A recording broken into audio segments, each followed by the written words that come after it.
Amplenote versus Obsidian, best productivity tool for you. Hey guys, in this video, I am going to show you which note-taking app is better, Amplenote or Obsidian. So make sure to watch this video till the end and let's get started. So the first thing that you want to know is that both Amplenote and Obsidian offer unique productivity features. Over here, Amplenote combines note-taking with task management and calendar functionalities, making it a great all-in-one tool. After that, Amplenote also provides bidirectional linking for creating a networked information structure. Then it works as a progressive web FPWA, meaning you get offline access and synchronization across devices.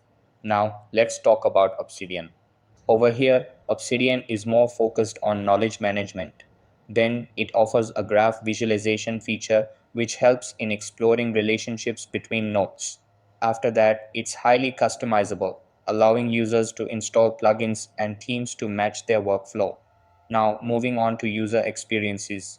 Over here, Amplenote users appreciate the integrated system that combines nodes and tasks seamlessly. Then they also find its structured workflow helpful for productivity.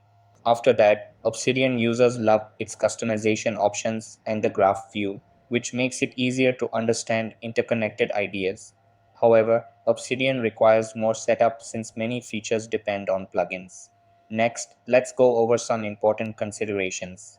Over here, Amplenote provides a more guided experience, making it a great option for users who want structure without extra setup. Then, Obsidian offers complete flexibility, but it requires time to configure plugins and customize the interface.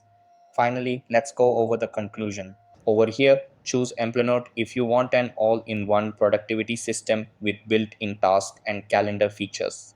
Then, choose Obsidian if you prefer a customizable, knowledge-focused tool with graph visualization. So, that's a comparison of Amplenote versus Obsidian.